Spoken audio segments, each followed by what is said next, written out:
Hello everyone, welcome to numerical education. Today's topic is types of motion. ये kinematics का chapter है. Chapter क्या है? Kinematics.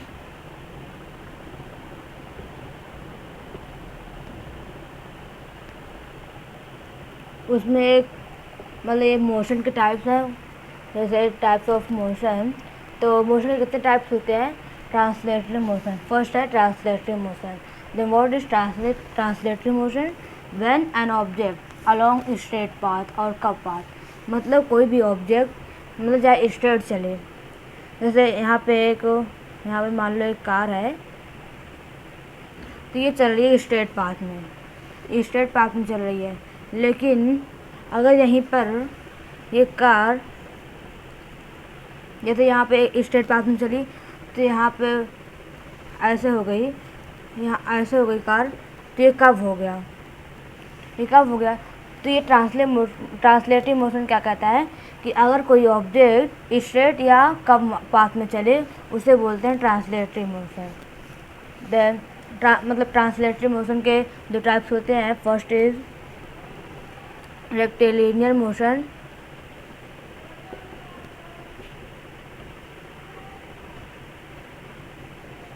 Second is curvilinear motion.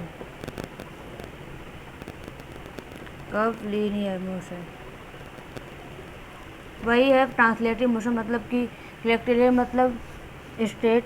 इसलिए जब कोई भी ऑब्जेक्ट स्ट्रेट पाथ में चले उसे बोलेंगे रेक्टिलिनियर मोशन. और जब कर्वलिनियर मोशन होगा मतलब कि कोई भी ऑब्जेक्ट जब कर्व में चले, मतलब स्ट्रेट ना रहे. तो what is rotatory motion? The object rotate at a fix axis. मतलब कोई भी ऑब्जेक्ट एक एक्सिस, मतलब कुछ जैसे मान लेते हैं फैन. आपके घर पे जो फैन लगा होगा वो एक फिक्स एक्सिस, मतलब ये यहाँ पे एक ये है, ये उसके बाद ये ऐसे ऐसे रहेगा, नहीं ऐसे ऐसे रहेगा.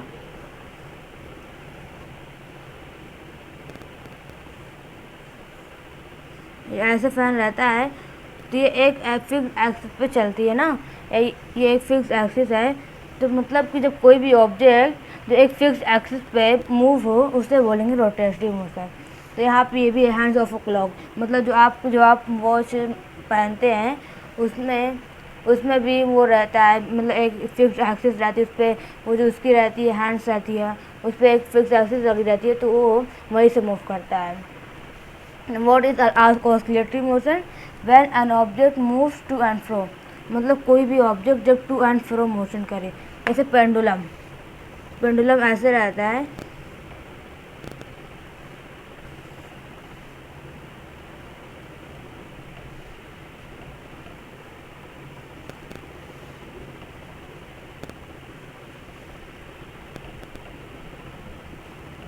पेंडुलम है, तो ये पेंडुलम में पहले ये जैसे मान लेते हैं ये ए है, ये बी है, ये सी है.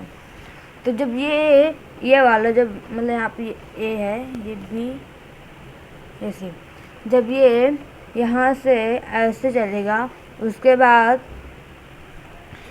फिर ये इधर ही आएगा, फिर यहाँ से ये इधर आएगा. तो ये जो मोशन हो रहा है मतलब टू एंड फ्रो मोशन जब हो रहा है उसे बोलेंगे ऑस्किलेटरी मोशन. और एक जैसे आप लेते हैं झूला, तो वो भी एक ऑस्किलेटरी मोशन का वो है, एग्जाम्पल है. What is vibratory motion? When oscillatory मतलब वो जब oscillatory motion vibratory motion is faster than oscillatory motion. मतलब ये ऑस्किलेटरी मोशन से जब फास्ट कोई होता है उसे बोलते हैं वाइब्रेटरी मोशन. जल्दी से रिवाइज कर लेते हैं. Translatory motion when object along straight path और कर्व पाथ. मतलब कोई भी ऑब्जेक्ट जब स्ट्रेट या कर्व पाथ में चले उसे बोलेंगे ट्रांसलेटरी मोशन. और ट्रांसलेटरी मोशन के दो टाइप्स होते हैं, रेक्टिलिनियर मोशन और curvilinear motion. And second is rotatory motion. The object rotate at a fix axis. मतलब कोई भी ऑब्जेक्ट जो फिक्स एक्सिस पे मूव करे उसे बोलेंगे rotatory motion. And the example is hands of a clock. मतलब क्लॉक की जो हैंड होती है वो एक फिक्स एक्सिस पे मूव करती है, वो भी एक एग्जांपल है रोटेटरी मोशन का. And oscillatory motion when an object moves to and fro. मतलब कोई भी ऑब्जेक्ट जब टू एंड फ्रो मोशन करे उसे बोलेंगे oscillatory motion. And example pendulum, मतलब पेंडुलम जब मूव करता है, आपके जो मतलब क्लॉक रहती है, एक पेंडुलम क्लॉक रहती है, उसमें पेंडुलम लगा रहता है। तो ऐसे ही जब जा रहेगी तो उस पर ये ऐसे करके ये जो एक रहता है उसे वही एक पेंडुलम होता है। Then what is vibrating motion? जब ऑस्किलेटरी मोशन मतलब ऑस्किलेटरी मोशन से फास्टर होता है उसे बोलते हैं vibratory motion. Thank you for watching me.